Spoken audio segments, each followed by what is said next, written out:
সালামু আলাইকুম।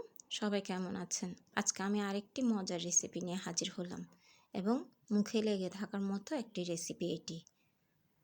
তো প্রথমে আমি একটি প্যানে তেল দিয়ে দিলাম। যেহেতু তেলটা গরম হয়ে গেল, পেঁয়াজ কুচিটা দিয়ে দিলাম। তো বলুন তো দেখি আজকে রেসিপিটার নাম কি হতে পারে? খুবই লোভনীয় একটি খাবার এটি কিন্তু। তো প্রথমে আমি পেঁয়াজটাকে নেড়ে চেড়ে দিচ্ছি। দেখতে পাচ্ছেন? আর এই রান্নাতে কিন্তু একটু পেঁয়াজের পরিমাণটা বেশি লাগবে। যাই হোক বলে দিই, আজকে আমার রেসিপিটির নাম হচ্ছে চিংড়ি মাছ দিয়ে হলুদের ফুল ভাজি। এটি বছরে একবারই করে থাকি। তো দেখতে পাচ্ছেন আমি চিংড়ি মাছটাও দিয়ে দিলাম। যেহেতু হলুদের ফুল খুব দাম, তাই এটি বছরে একবারই করা হয়। আর আমাদের শহরে কিন্তু সহজে পাওয়া যায় না, হঠাৎ হঠাৎ পাওয়া যায়।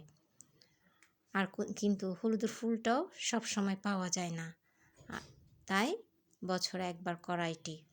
প্রথমে আমি এগুলোকে নেড়েচেড়ে একটু ভেজে নিচ্ছি এবং এই হলুদের ফুল ভাজিটা যদি থাকে তাহলে গরম ভাতের সাথে খেতে আর কিছুই লাগবে না। এরই মাঝে আমি স্বাদ মতো লবণটাও দিয়ে দিলাম। বিশ্বাস হচ্ছে না? একবার হলো তৈরি করে দেখবেন। তো আমি এখানে কাঁচামরিচগুলো ভেঙে দিচ্ছি। আমি কিভাবে ভেঙে দিচ্ছি দেখে বুঝতে পারতেছেন। খুবই মজাদার, আমাদের তো খুবই প্রিয়। তো এখানে সামান্য করে হলুদের গুঁড়াটাও দিয়ে দিলাম। তেমন কোনো উপকরণ লাগে না, অথচ খেতে খুবই ভালো লাগে। আমি কষানোর জন্য সামান্য পরিমাণ পানি দিয়ে কষিয়ে নিচ্ছি, যাতে হলুদের গন্ধটা চলে যায়।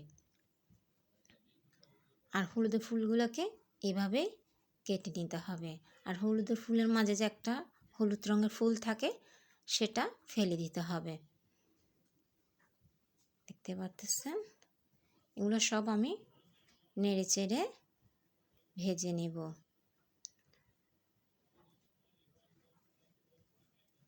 আর এটা তৈরি করতেও কিন্তু বেশিক্ষণ সময় লাগে না। দেখতে পাচ্ছেন?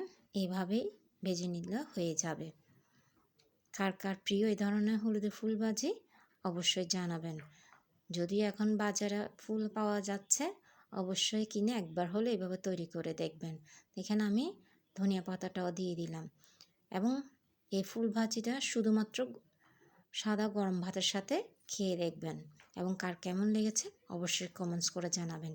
আর আমার ভিডিওগুলো যদি ভালো লেগে থাকে অবশ্যই শেয়ার করে দিবেন, যাতে সবাই দেখার সুযোগ পায়। তো দেখতে পাচ্ছেন মাশাআল্লাহ তৈরি হয়ে গেল আমার চিংড়ি মাছ দিয়ে হলুদের ফুল ভাজি। আশা করি আপনাদেরও ভালো লাগবে।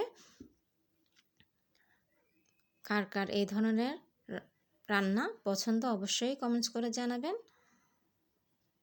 আমাদের তো খুবই প্রিয়, আশা করি আপনাদেরও ভালো লাগবে। আমার এই ডেকোরেশনটা দেখতে কেমন হয়েছে তা জানাবেন। তো দেখার জন্য সবাইকে ধন্যবাদ।